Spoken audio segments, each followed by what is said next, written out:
पिछले प्रायः 2 सप्ताह का समय कैसे बीत गया पता ही नहीं चला। कैसा स्वप्न सा लगता है। एनी क्वास्म से विदा होकर वे श्रीमती केट टाननेट वुड्स के निमंत्रण पर सालेम पहुँचे थे। श्रीमती वुड्स को जब केट सैनबॉर्न के घर पर देखा था तो स्वामी ने उन्हें वार्धक्य की ओर बढ़ती हुई महिला मान लिया था। उनकी अवस्था 58 वर्ष की अवश्य थी, किंतु उनकी गतिविधि में तनिक भी शिथिलता नहीं आई थी। उनका एक ही पुत्र था, पेंटिस।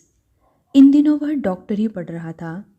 श्रीमती वुड्स सुश्री सेनबोर्न के ही समान घूम घूम कर व्याख्यान करती थी और अपनी प्रकार की लेखिका भी थी। सप्ताह भर से कैसे घुल मिल गए थे वे माँ बेटा स्वामी के साथ, एकदम परिवारजन जैसे। स्वामी को भी उनका घर अपने घर जैसा लगने लगा था, किंतु सन्यासी का भी क्या घर। श्रीमती वुड्स ने उसी शाम उनके भाषण की बेस्ली चर्च में व्यवस्था की थी। अब तक स्वामी ने ये मान लिया था कि यहाँ चर्च मात्र एक पूजा स्थल नहीं था, वह यहाँ के लोगों की सामान्य गतिविधियों का केंद्र भी था। किंतु जिस बात से स्वामी को अधिक प्रसन्नता हुई थी वह थी डॉक्टर F.A. गार्डनर तथा सेंट्रल बैप्टिस्ट चर्च के पादरी S.F. नॉब्स जैसे लोगों का उनके भाषण सुनने के लिए आना। किंतु रमाबाई मंडलों की याद उनके मन में ताज़ा थी।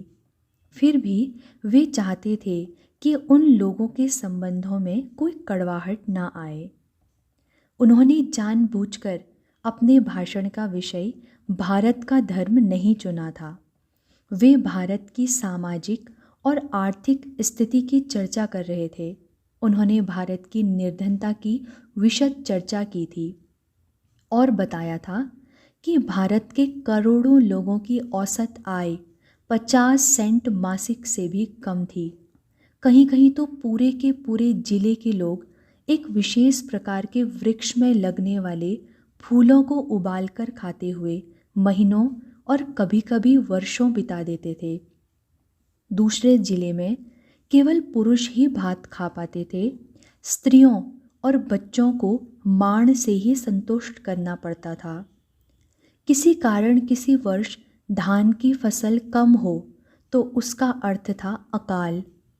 आधे लोग दिन में एक बार भोजन कर निर्वाह करते थे और शेष आधे लोगों को पता नहीं कि दूसरे समय का भोजन कहाँ से आएगा। स्वामी के अपने शब्द ही उनके मन में गूंज रहे थे। भारत के लोगों को धर्म की अधिक आवश्यकता नहीं है। उनके पास विपुल मात्रा में धर्म वर्तमान है। उन्हें आवश्यकता है व्यावहारिकता की। उन्होंने निवेदन किया कि अमेरिका यदि भारत की सहायता ही करना चाहता है तो भारत में धर्म प्रचारक नहीं, उद्योग धंधों का प्रशिक्षण देने वाले लोगों को भेजे ताकि भारतवासी अपना आर्थिक उत्थान कर सकें। धर्म तो भारत के पास पहले से ही बहुत है। यहीं से उन दोनों पादरियों ने अपनी टीका टिप्पणी आरंभ कर दी थी। वे बीच बीच में टोक रहे थे, बार बार प्रश्न पूछने के बहाने भारत को अपमानित कर रहे थे। वे नहीं चाहते थे कि भारत के उच्च आध्यात्मिक धरातल की चर्चा की जाए। वे यह भी नहीं चाहते थे कि अमेरिका की औद्योगिक प्रगति की प्रशंसा की जाए। वे चाहते थे कि वे यह सिद्ध करें कि वे भारत में स्त्रियों के साथ अमानवीय व्यवहार होता है। पति की मृत्यु होने पर उन्हें पति के शव के साथ जीवित जला दिया जाता है। उन्हें पर्दे में बंद कर बंदियों के समान रखा जाता है। उनकी टिप्पणियों के बाद स्वामी के पास कोई विकल्प नहीं रह गया था। उन्हें उनकी आपत्तियों, आक्षेपों तथा आरोपों का उत्तर देना ही था। उन्हें कहना ही पड़ा कि हिंदू पुरुष नारी का किसी देवी के समान आदर करते हैं। उन्हें सारे कष्टों से बचाकर अलग रखा जाता था। स्त्री भी अपने पति से इतना प्रेम करती थी कि उनके बिना जीवित नहीं रह सकती थी। वे विवाह में पति की अभिन्न थी और उनका मृत्यु में भी अभिन्न होना आवश्यक था।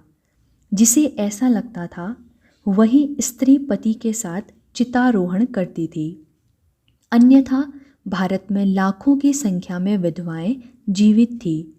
उनकी अपनी माता ने भी पति के साथ चितारोहण नहीं किया था और उन्हें किसी ने उसके लिए बाध्य नहीं किया था।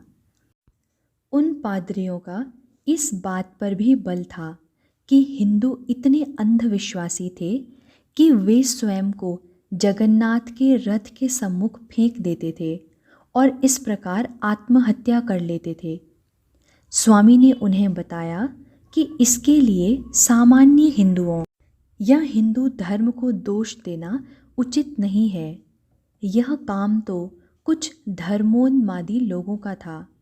अधिकांशतः कुछ असाध्य रोगों से पीड़ित रोगी जो अपने जीवन से निराश हो चुके थे, इस प्रकार अपने प्राण देते थे। स्वामी ने बाद में अनुभव किया था कि श्रीमती वुड्स शायद स्वयं भी नहीं जानती थी कि वे पादरी इस इच्छा से यहाँ आए थे। उनकी कट्टरता, अनुदारता और संकीर्णता श्रीमती वुड्स को पसंद नहीं आई थी। परिणामतः स्वामी के प्रति वुड्स परिवार का स्नेह और भी बढ़ गया था। श्रीमती वुड्स ने शायद बहुत सोचकर ही उनके और भाषण नहीं रखवाए थे। हो सकता है कि उनके मन में आशंका रही हो कि अधिक भाषणों से कटुता भी बढ़ेगी। संभव है कि उन्हें स्थानीय पादरियों से कुछ अधिक ही आशंकाएं हों, या वे स्वामी से अधिक जानती रही हों कि वहाँ के लोग स्वामी के कितने अनुकूल थे और कितने प्रतिकूल।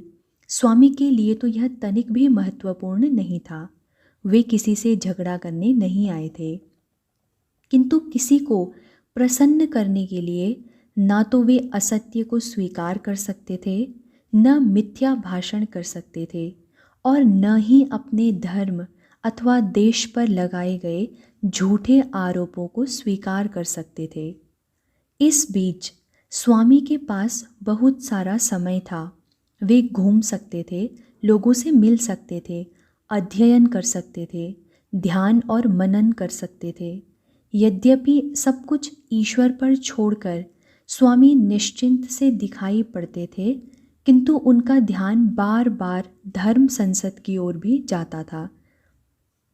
11 सितंबर से धर्म संसद आरंभ होने वाली थी और उनके पास अभी तक कोई सूचना नहीं थी कि प्रतिनिधि के रूप में उन्हें मान्यता भी मिली है या नहीं, वे उसमें भाग ले भी पाएंगे या नहीं। वस्तुतः उन्होंने तो अपनी ओर से यह स्वीकार कर ही लिया था कि अपने अज्ञान में वे भूल कर चुके थे और अब वे उसमें भाग नहीं ले पाएंगे। यह तो प्रोफेसर राइट का आश्वासन और प्रयत्न ही था।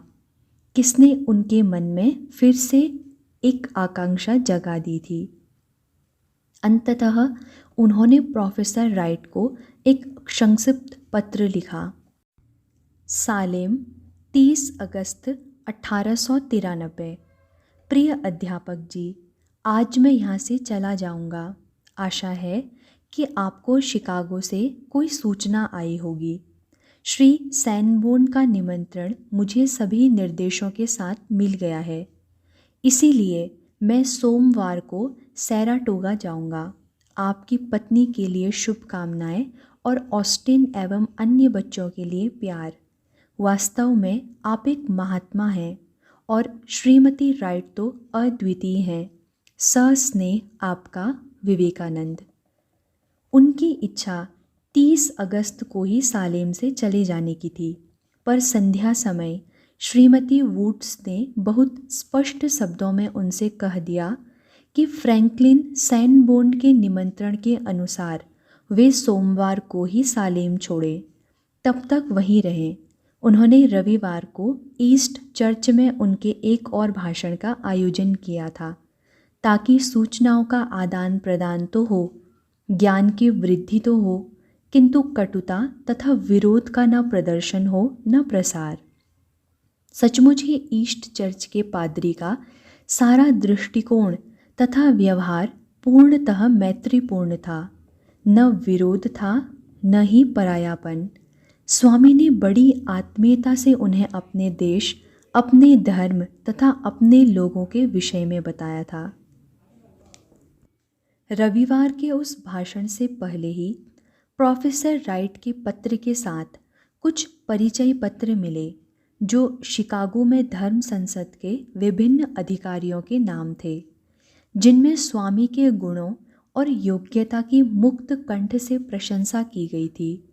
किंतु यदि प्रबंधक उन्हें प्रतिनिधि की मान्यता ही नहीं देते, तो पदाधिकारियों के नाम उन परिचय पत्रों का वे क्या करेंगे?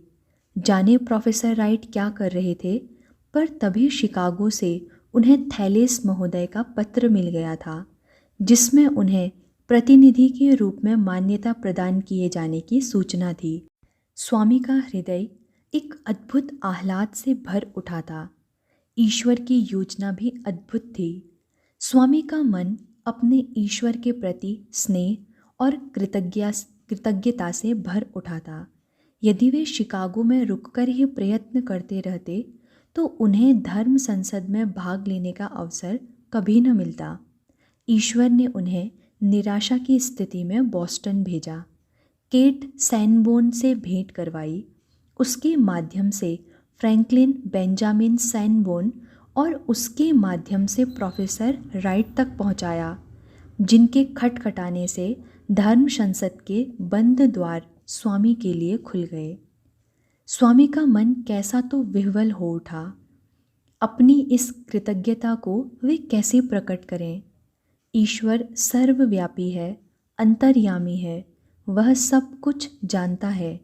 वह स्वामी के मन के भाव भी जानता है, वह उनकी कृतज्ञता को भी जानता है और उनके स्नेह को भी। पर फिर भी स्वामी आज इस भाव को अपने ही मन में सीमित रखकर संतुष्ट नहीं हो पाएंगे। उन्हें उसे अभिव्यक्त करना ही होगा अपने संतोष के लिए।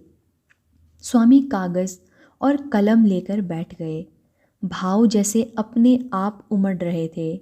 लेखनी स्वतः चलती जा रही थी। पहाड़ी घाटी पर्वत श्रेणियों में मंदिर, गिरजा, मस्जिद, वेद, बाइबिल, कुरान, तुझे खोजा, इन सब में व्यर्थ। सघन वनों में भूले शिशु सा रोया, एकाकी रोया, तुम कहाँ गए प्रभु प्रिय, चले गए कहाँ ध्वनि से। क्षण भर के लिए स्वामी सजग हुए। इन दिनों अंग्रेजी में बोलने और लिखने का इतना अभ्यास हो चला था कि कविता की ये पंक्तियाँ भी अंग्रेजी में ही लिख गए थे, पर उन्होंने स्वयं को रोका नहीं। अमेरिका में लिख रहे हैं तो अंग्रेजी में ही सही। सब भाषाएं ईश्वर की ही दी हुई हैं, सब भाषाएं ईश्वर तक ही ले जाती हैं। वे लिखते चले गए। जीवन की इस प्रवाहमान धारा में तो आत्माओं की आत्मा, ओम तत्सत ओम, तू है मेरा प्रभु, मेरे प्रिय, मैं तेरा, मैं तेरा।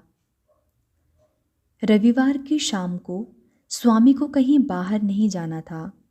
श्रीमती वुड्स ने अपने घर के बगीचे में ही स्वामी के एक व्याख्यान का प्रबंध किया था। यह व्याख्यान केवल बच्चों के लिए था।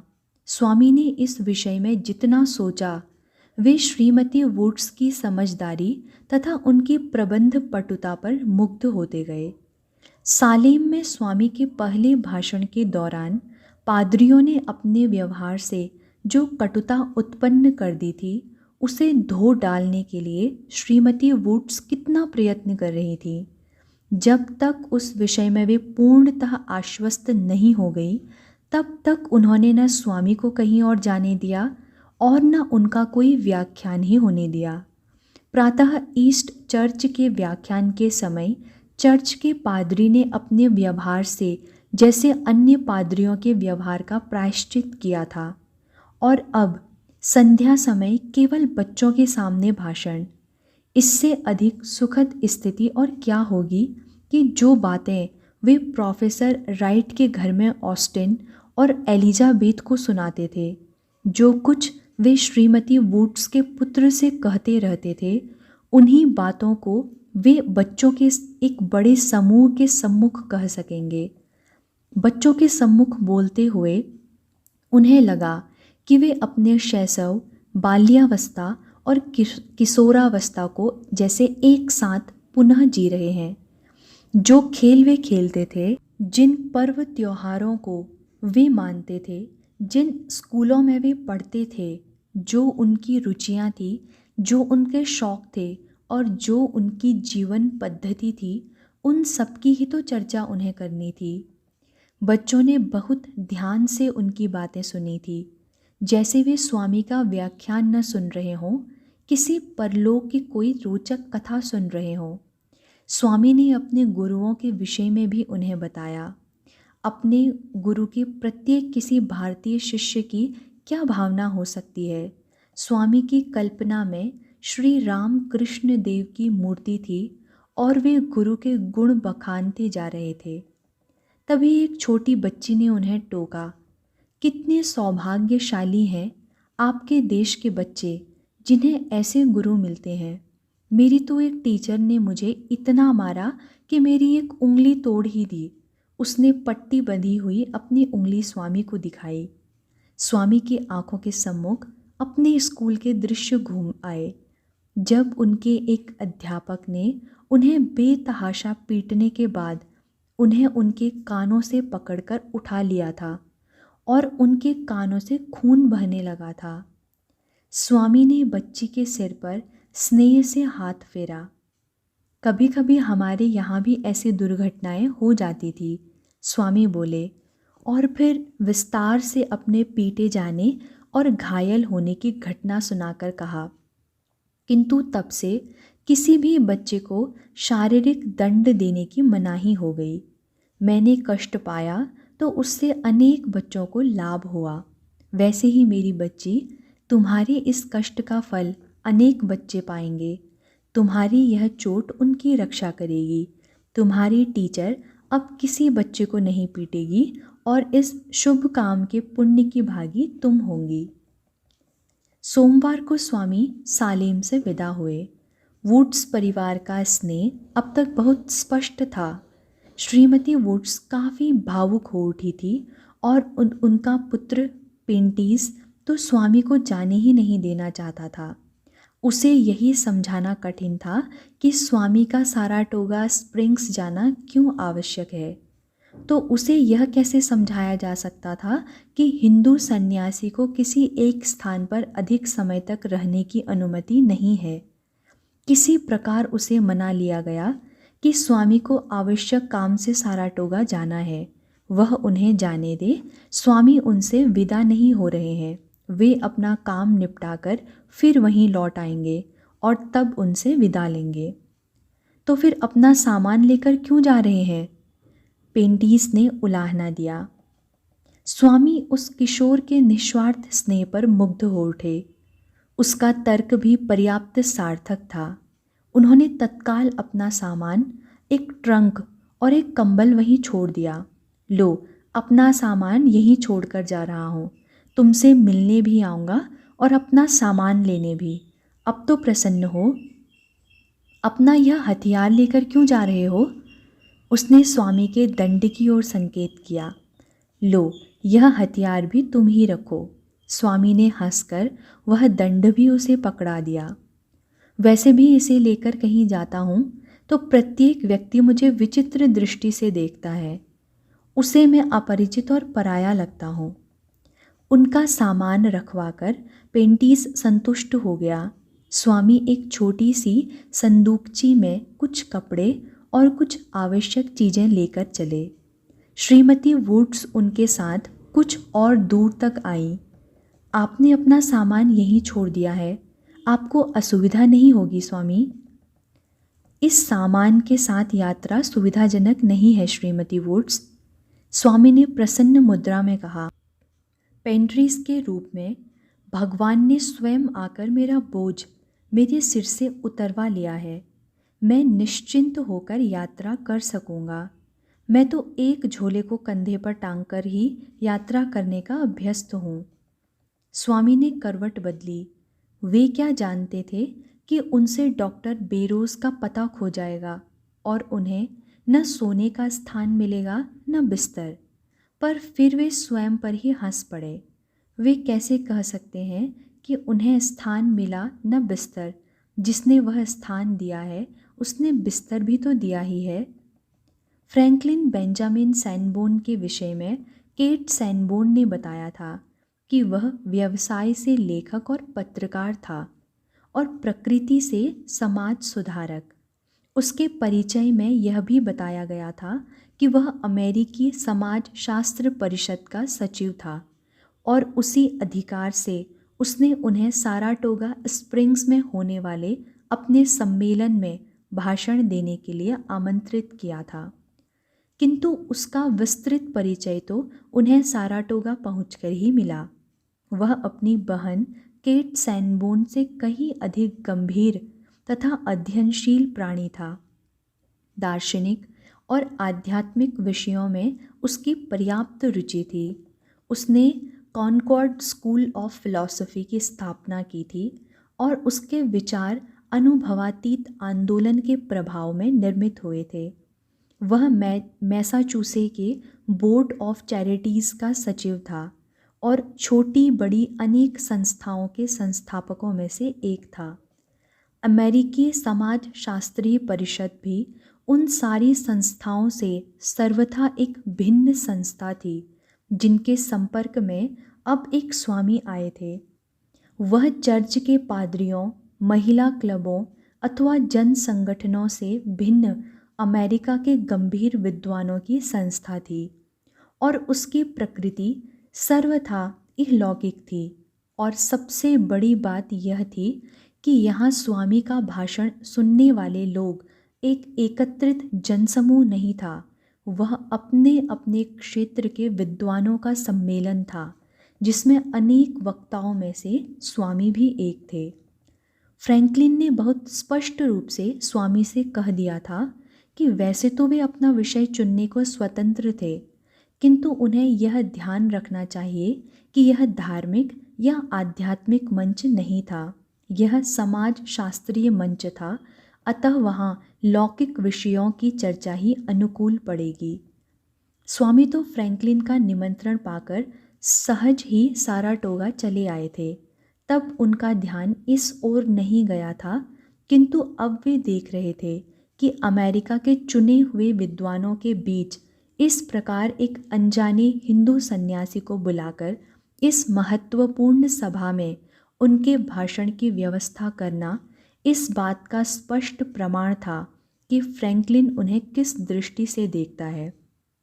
निश्चय ही प्रोफेसर जॉन हेनरी राइट के ही समान वह भी उनके विषय में बहुत सम्मानजनक राय रखता है। और स्वामी का परिचय कराते हुए उसने कहा भी था, स्वामी विवेकानंद अमेरिका में अभी जाने नहीं जाते, किंतु जो उनकी बौद्धिक प्रतिभा से तनिक सा भी परिचित है वह निस्संकोच यह कह सकता है कि इस देश के प्रमुख, महत्वपूर्ण तथा समस्त क्षेत्रों के श्रेष्ठ विद्वानों की इस सभा के मध्य भी स्वामी विवेकानंद के रूप में मैं एक असाधारण और अद्भुत प्रतिमा को प्रस्तुत कर रहा हूँ और उनके भाषणों का सुनना हम सबका परम सौभाग्य होगा। स्वामी की विचार श्रृंखला टूटी तो उन्हें ध्यान आया कि वे अभी सोए नहीं हैं। बाहर कहीं दूर कोई कुत्ता भौंका था, शायद उसी से उनके विचार का प्रवाह बाधित हुआ था।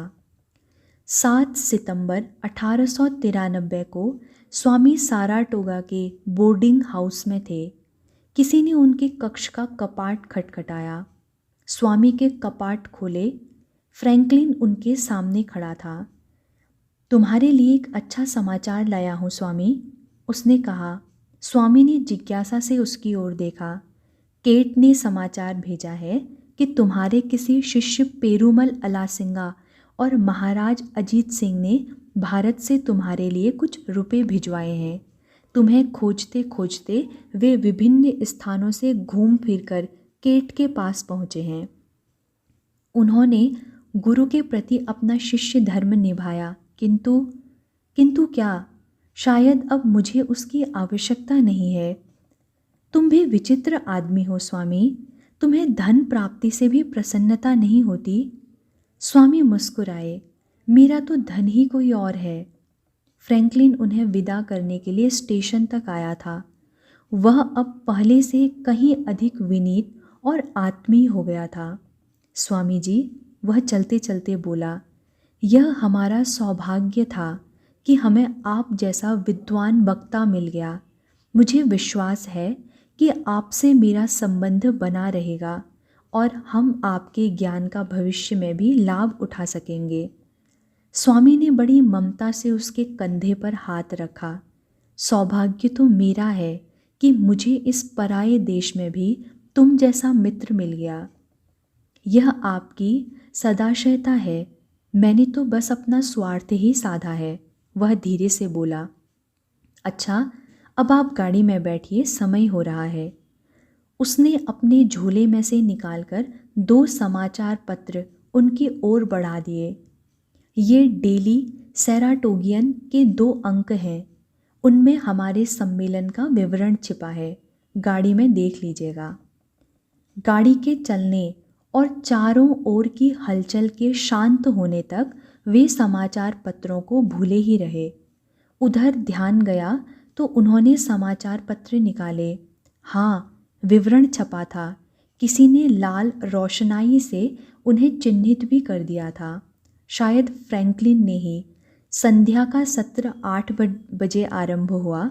कमरे में एक भी स्थान खाली नहीं था। पहले पदाधिकारियों का चुनाव हुआ।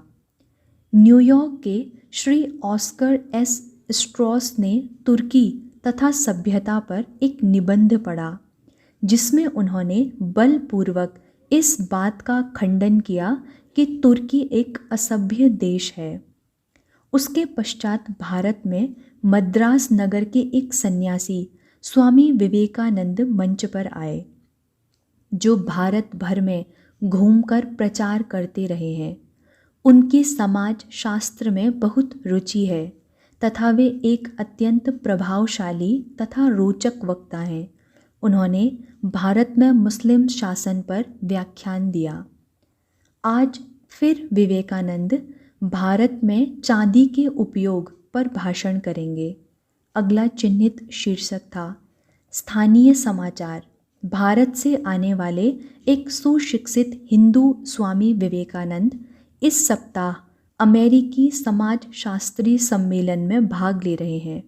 वे डॉक्टर हैमिल्टन की खचाखच भरी बैठक में अपने अद्भुत देश के रीति रिवाजों और विश्वासों पर 2 व्याख्यान दे चुके हैं। वे बहुत सुरुचिपूर्ण और रोचक वक्ता हैं। वे अत्यंत सुशिक्षित व्यक्ति हैं और उनके विषय अत्यंत वैविध्यपूर्ण तथा आकर्षक होते हैं।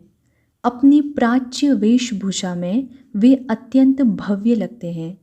आज इंस्टीट्यूट में ठीक 7 बजे उन्हें देखने और सुनने के लिए आप सब आमंत्रित हैं। व्याख्यान 7:30 बजे समाप्त हो जाएगा। स्वामी ने दूसरा समाचार पत्र खोला। उसमें भी एक स्थान पर लाल रोशनाई से चिन्हित था। समाज शास्त्रियों के सम्मेलन में श्रेष्ठ निबंधों का विषय था मुद्रा। अध्यक्ष एंड्रयूज ने भारत में मुद्रा संबंधी प्रयोगों के विषय में क्या कहा। अनेक रोचक निबंध। आज का कार्यक्रम। सारे भाषण तथा निबंध अर्थ तथा अर्थव्यवस्था से ही संबंधित थे, जो समकालीन परिस्थितियों में बहुत सार्थक सिद्ध हुए। हार्टफोर्ड के कर्नल जैकब एल ग्रीन ने द्विधातुवाद पर एक निबंध पढ़ा, जिसमें विषय पर विस्तार पूर्वक प्रकाश डाला गया था। उनके पश्चात न्यूयॉर्क के डॉक्टर चार्ल्स बी स्पह का निबंध चांदी का महत्व पढ़ा गया, जिसे श्रोताओं ने बहुत ध्यान से सुना। ब्राउन विश्वविद्यालय के प्रोफेसर ई बेंजामिन एंड्रयूज, जो सम्मेलन के अध्यक्ष भी हैं, ने अपना निबंध भारत में मुद्रा संबंधी प्रयोग पढ़ा। यह निबंध चिंतन और बौद्धिकता की दृष्टि से अत्यंत उत्कृष्ट था। सम्मेलन के अंत में हिंदू सन्यासी विवेकानंद ने भारत में चांदी का प्रयोग विषय पर तर्कपूर्ण तथा रोचक व्याख्यान दिया। प्रातः स्वामी की नींद टूटी। क्षण भर को तो उन्हें समझ ही नहीं आया कि वे कहाँ हैं, किंतु रात की घटना का ध्यान आते ही सब कुछ स्पष्ट हो गया। अब उन्होंने अपने आप से पूछा। अपने ही प्रश्न के उत्तर में वे मुस्कुराए। अब क्या, जो माँ की इच्छा होगी वह होगा। धर्म संसद भी उसकी इच्छा से ही हो रही है और उनका उसमें भाग लेना भी उसकी इच्छा से ही होगा। प्रयत्न उनको करना है, वे करेंगे। सारे शिकागो नगर को पैदल छान मारेंगे और सामने पड़ने वाला प्रत्येक द्वार खटखटाएंगे। यदि ईश्वर की यह इच्छा न होती तो उनसे डॉक्टर बेरोज का पता क्यों खो जाता? उनके पास जो थोड़े बहुत पैसे थे वे लुप्त क्यों हो जाते? स्वामी यार्ड से बाहर निकले। उन्होंने पहले व्यक्ति से पूछा, क्यों भाई, क्या बता सकते हो कि धर्म संसद का कार्यालय कहाँ है? उस व्यक्ति ने तुनक कर उनकी ओर देखा और उसके चेहरे पर रोष प्रकट हो गया। कलूटा कहीं का। वह आगे बढ़ गया। स्वामी अपलक अवाक उसे देखते रह गए। अपनी आकृति और वेशभूषा पर उनका ध्यान गया। उनका भगवा चोला मैला और मसला कुचला लग रहा था। उनके सिर पर की पगड़ी यहाँ के लोगों के लिए विचित्र सी वस्तु थी। अमेरिकियों की तुलना में उनका रंग सांवला ही था। उनका हाथ अनायास ही अपने चेहरे पर चला गया। 2 दिनों से दाढ़ी भी नहीं बनाई थी। ऐसी स्थिति में अवश्य ही यहाँ उन्हें कोई भला आदमी नहीं मानेगा। राह चलते किसी व्यक्ति से कुछ पूछने का विचार उन्होंने छोड़ दिया। जिस किसी से पूछेंगे वह उसी प्रकार 2-4 बातें सुनाकर चलता बनेगा और वे उसे यह कहने के लिए भी नहीं रोक पाएंगे कि वह उनकी बात तो सुन ले। उससे तो अच्छा है कि वे किसी का द्वार खटखटाएं। वह भला आदमी अपना घर छोड़कर तो कहीं चला नहीं जाएगा, कम से कम उनकी बात तो सुनेगा। उन्होंने पहले घर का फाटक खोला। वे अभी भीतर प्रवेश भी नहीं कर पाए थे कि भीतर एक व्यक्ति दौड़ता हुआ आ गया। वेशभूषा से स्पष्ट था कि वह घर का नौकर था। ए, क्या कर रहे हो? उसने ललकार कर पूछा। फाटक खोल रहा हूँ, स्वामी ने शांतिपूर्वक कहा। क्यों? मुझे एक पता पूछना है, स्वामी ने अत्यंत मधुर ढंग से कहा। क्या आप ही बता देंगे? भागो यहाँ से, वह व्यक्ति किसी कटखन्ने कुत्ते के समान गुर्राया। यह कोई दफ्तर है या पुलिस थाना? भागो यहाँ से, नहीं तो अभी कुत्ता छोड़ता हूँ। मेरी बात तो सुनो भाई, स्वामी ने विनीत भाव से कहा। मुझे कुछ नहीं सुनना है। उसने उन्हें धकियाकर फाटक बंद कर लिया। हमारे पास चोरों और उठाए गिरों के लिए पूरा प्रबंध है। 4 कुत्ते हैं, एक भी छोड़ दिया तो बोटियां नोच लेगा तुम्हारी। स्वामी को वहाँ खड़े रहना अनावश्यक लगा। माँ की इच्छा, वे आगे चल पड़े। वे एक और द्वार के सामने रुके। यहाँ फाटक नहीं था, कपाट ही था।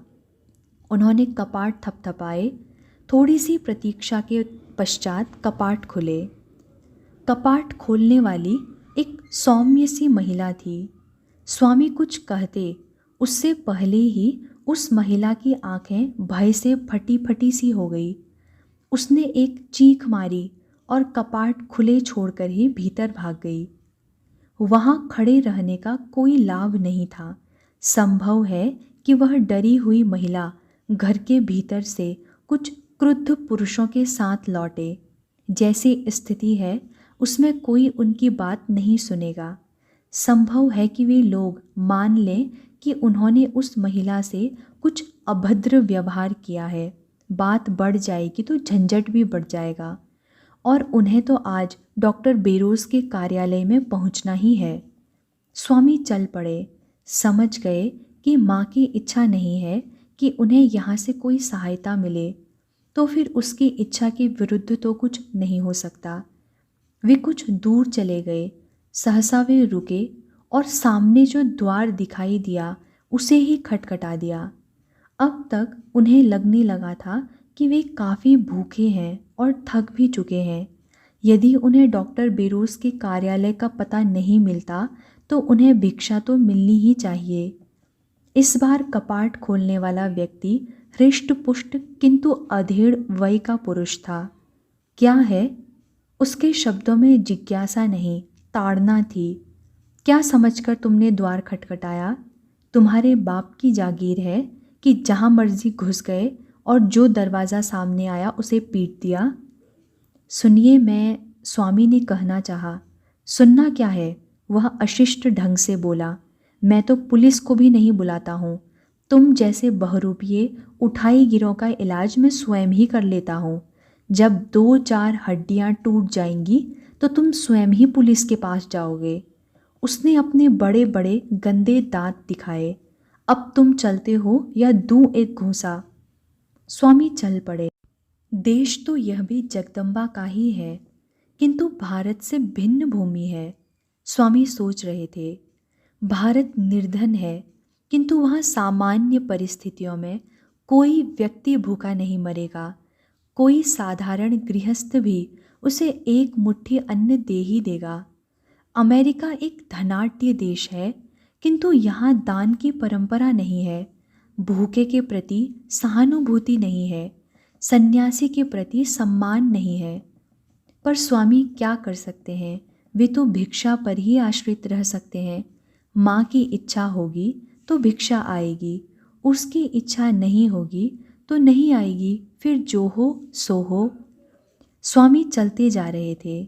उन्होंने द्वार खटखटाने और किसी से पूछने का विचार ही छोड़ दिया था।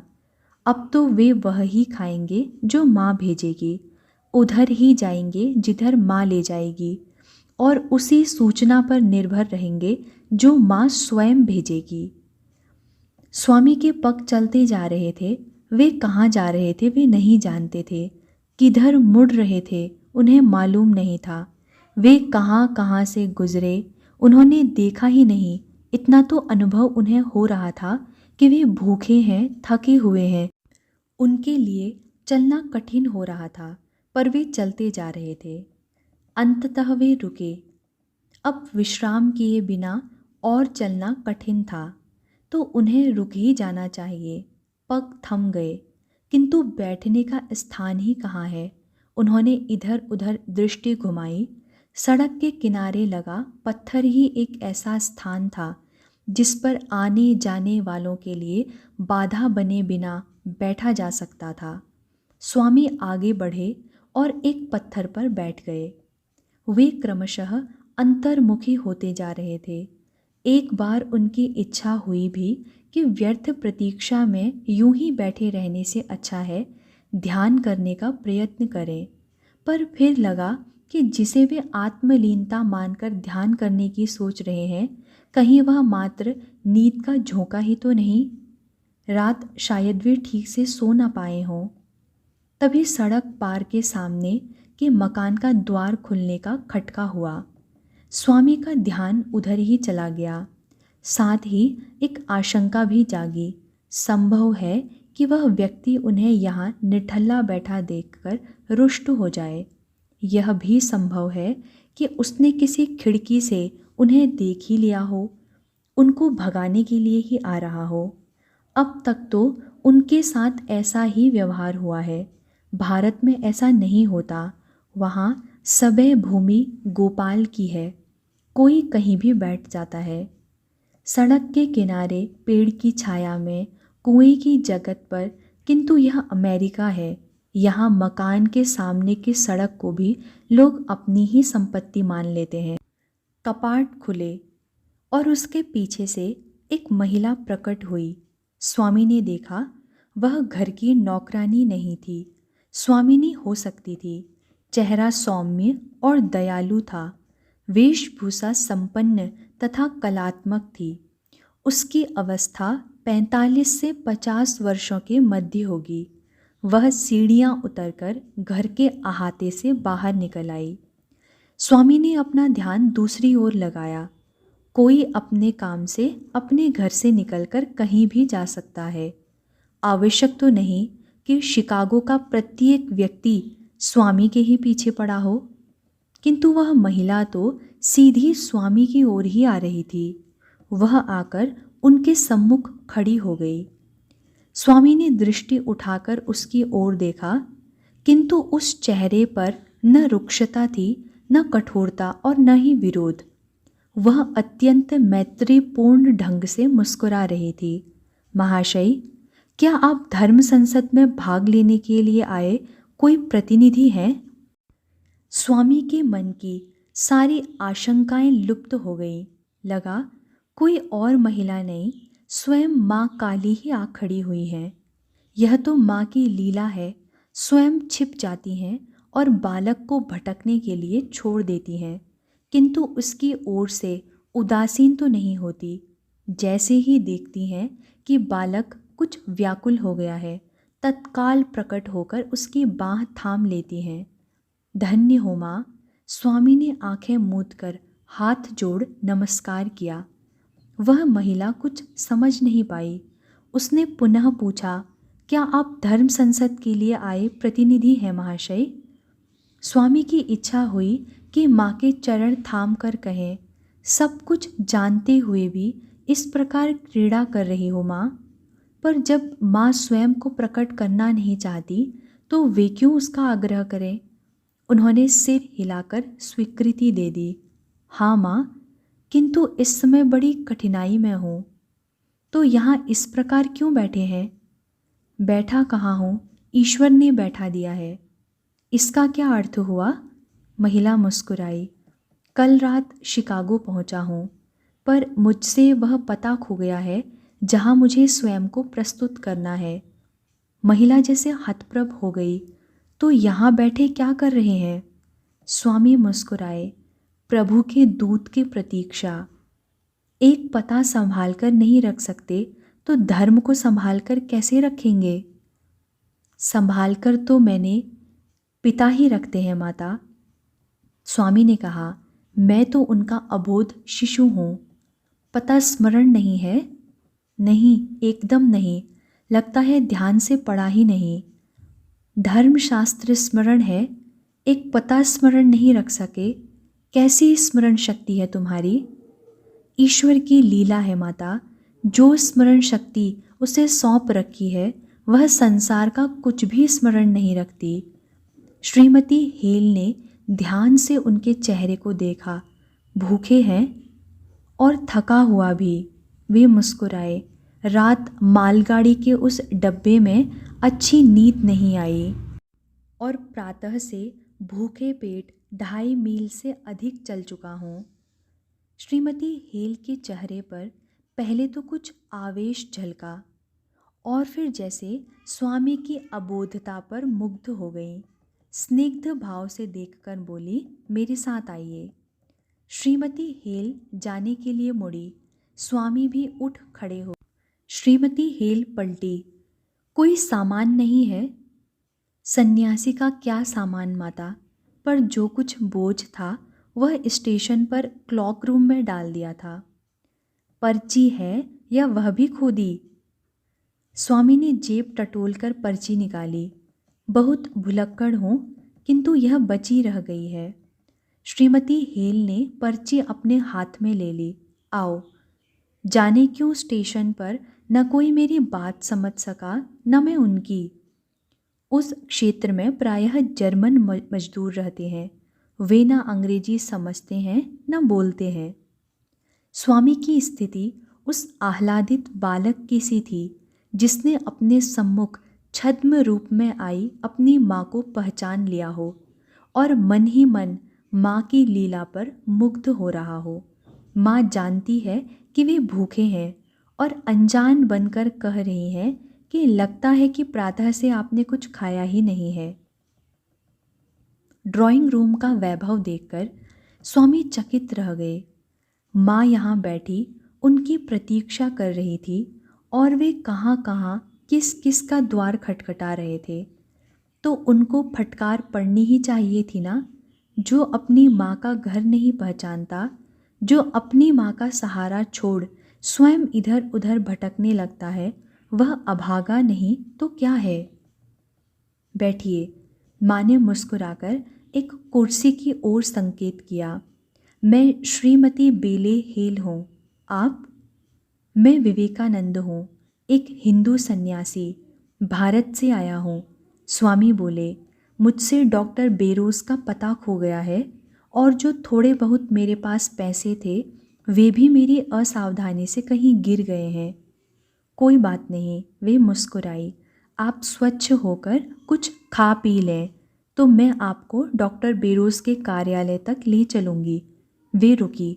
लगता है आप प्रातः से काफ़ी भटक चुके हैं। स्वामी ने अपने भटकने की गाथा संक्षेप में सुना दी। किंतु आपने डॉक्टर बेरोज का पता जानने के लिए टेलीफोन डायरेक्टरी तथा पुलिस की सहायता क्यों नहीं ली? श्रीमती हेल ने विस्मय से पूछा। स्वामी ने निमिष भर सोचा और बोले, मैं तो एक सन्यासी की प्रवृत्ति के अनुकूल ही चलता रहा, ईश्वर के भरोसे। अन्य साधनों के विषय में तो मैंने सोचा ही नहीं। आप एक्सपोजिशन के कार्यालय से भी डॉक्टर बेरोज का पता पूछ सकते थे। सूझा ही नहीं। चलिए कोई बात नहीं, अब आप ठीक स्थान पर आ गए हैं। श्रीमती हेल ने घंटी बजाकर नौकर को बुलाया और उसे आवश्यक निर्देश देकर स्वामी को उसके साथ उनके लिए नियत कमरे में भेज दिया। नौकर के पीछे पीछे चलते हुए स्वामी के मन में अनेक प्रश्न उग आए थे। वे श्रीमती हेल से पूछना चाहते थे कि उन्हें कैसे मालूम हुआ कि बाहर एक ऐसा व्यक्ति बैठा हुआ है जिसको उनकी सहायता की आवश्यकता है। उन्होंने उन्हें साधारण बेघर ठग अथवा उठाई गिरा न समझकर यह कैसे समझ लिया कि वे धर्म संसद के लिए आए हुए प्रतिनिधि हैं और उनके मन में सड़क किनारे बैठे हुए एक व्यक्ति के प्रति, चाहे वह धर्म संसद का प्रतिनिधि ही क्यों न हो, इतनी सहानुभूति क्यों है? श्रीमती हेल दूसरों से इतनी भिन्न कैसे हैं? वे अमेरिका के नागरिक नहीं हैं या अमेरिकी समाज का अंग नहीं है। स्नान के पश्चात स्वामी श्रीमती हेल के भोजन कक्ष में सहज भाव से बैठे खा रहे थे। आप ब्रेकफास्ट कर लें, श्रीमती हेल ने कहा, और जिस वस्तु की आवश्यकता हो निसंकोच कहें, इसे अपना घर ही समझें। पर माता, धर्म संसद के कार्यालय का पता कहाँ से मिलेगा? वे लोग वहाँ मेरी प्रतीक्षा कर रहे होंगे। ओ स्वामी, तुम बच्चों के से अबोध हो, मैं ले चलूँगी तुमको वहाँ। रात के 11 बज रहे थे। श्रीमती लियन को नींद नहीं आ रही थी। उन्होंने पूरे घर का एक चक्कर लगाया। सब सो चुके थे, सब कमरों के द्वार बंद थे, रसोई में से चीज़ें समेट दी गई थी। वे अपने कमरे में लौट आईं। उनके पति जॉन भी सो चुके थे, वे भी लेट गईं। बाहर की घंटी बजी। उन्होंने दीवार पर लगी घड़ी को देखा, 12:15 का समय था। वे धीरे से उठी ताकि उनके पति की नींद खराब न हो। चलकर बाहर के द्वार तक आई और कपाट खोले। श्रीमती लियन ने अपने हाथ से ठेलकर पूरा कपाट खोल दिया। सामने स्वामी खड़े थे। श्रीमती लियन चौंकी ही नहीं, कुछ भयभीत भी हो गई। भगवा चोला, लाल कमरबंद और गेरुए रंग की पगड़ी, उनकी दृष्टि स्वामी के चेहरे पर टिकी रह गई। स्वामी मुस्कुराए। श्रीमती लियन ने स्वयं को संयत किया। आइए, मैं चलता हूँ श्रीमती लियन, साथ आए व्यक्ति ने कहा। नमस्कार। स्वामी को भीतर आने का मार्ग देकर श्रीमती लियन ने कपाट बंद कर चिटकनी चढ़ा दी। स्वामी खड़े प्रतीक्षा करते रहे। क्या नाम है आपका? अंततः श्रीमती लियन ने पूछा। नाम तो विवेकानंद है माता। माता? संबोधन पर श्रीमती लियन ने जैसे रोमांचित होकर उनकी ओर देखा। क्षणिक आह्लाद भी उभरा, किंतु फिर चिंता की छाया ने उसे ढक लिया। भारत में लोग सन्यासियों को स्वामी कहते हैं, इसीलिए मैं स्वामी विवेकानंद कहलाता हूँ। एक कमरे के सामने आकर श्रीमती लियन ने धकेलकर कपाट खोला। इस समय परिवार के सारे लोग सो चुके हैं, उनसे आप प्रातः ही मिल पाएंगे। आपको मेरे कारण जागना पड़ा। स्वामी के स्वर में क्षमा याचना थी। कोई बात नहीं, वह मेरा दायित्व था। आपको इस समय किसी वस्तु की आवश्यकता तो नहीं? नहीं, किसी भौतिक पदार्थ की आवश्यकता नहीं है। श्रीमती लियन मुस्कुराई और चली गई। भौतिक पदार्थ की आवश्यकता नहीं तो न जाने इस सन्यासी को किस चीज़ की आवश्यकता थी। प्रातः जॉन लियन ने आंखें खोली तो देखा कि श्रीमती लियन अपने बिस्तर पर बैठी हुई थी। अरे, तुम जगी बैठी हो? हाँ, तुम्हारे जागने की ही प्रतीक्षा कर रही थी। क्यों? मेरे बिना तुम्हारा कौन सा काम रुका पड़ा है? जॉन ने हंसकर कहा। क्या तुम चाहती हो कि आज सुबह की चाय मैं बनाऊं? सुनो जॉन, श्रीमती लियन उनके परिहास से तनिक भी प्रभावित नहीं हुई। रात को धर्म संसद का वह प्रतिनिधि आ गया है। तो घर में जगह नहीं है क्या? नहीं, वह तो मैंने कर लिया है, पर वह प्रतिनिधि काला है, पूर्वी भारत से आया है। तो अरे, तुम समझते क्यों नहीं? श्रीमती लियन कुछ खींचकर बोली। हमारे वे सारे संबंधी जो इस समय हमारे घर में टिके हुए हैं, रंग भेद के विषय में कितने असहिष्णु हैं। जो व्यक्ति गोरा नहीं है वह उनके लिए हमारे काले नीग्रो दासों के समान है। वे स्वामी को हमारे घर में टिकने देंगे या उसे निकाल बाहर करेंगे या हमसे रुष्ट होकर स्वयं चले जाएंगे। जॉन की मुद्रा भी चिंतनशील हो गई। क्यों ना हम स्वामी को घर के पास के किसी अच्छे होटल में ठहरा दें? नहीं, जॉन का स्वर निष्कंप था। मैं समाचार पत्र पढ़ने जा रहा हूँ। स्वामी को भी मेरे अध्ययन कक्ष में ही भेज दो, मैं उससे ज़रा बात कर लूँ। श्रीमती लियन मेज पर नाश्ता लगवा रही थी। निग्रो नौकरानियाँ उनकी सहायता कर रही थी। तभी जॉन अपने अध्ययन कक्ष से लौटकर आए। अभी कोई नहीं आया? हम तो आ गए हैं दादाजी। उनकी विधवा बहू और पोती आ गई थी। जॉन भी कुर्सी पर बैठ गए। तुम अच्छी बिटिया हो, इसीलिए आ गई हो, जॉन बोले। आओ बैठो, बैठो बहू। क्या सोचा? श्रीमती लियन ने चिंतित स्वर में पूछा। मैंने स्वामी से बात की है, जॉन बोले तो उनका स्वर प्रखर और दृढ़ था। एमिली, हमारा कोई संबंधी रहे या जाए, किंतु स्वामी तब तक यहीं रहेंगे जब तक वे स्वयं चाहेंगे। वे रुके।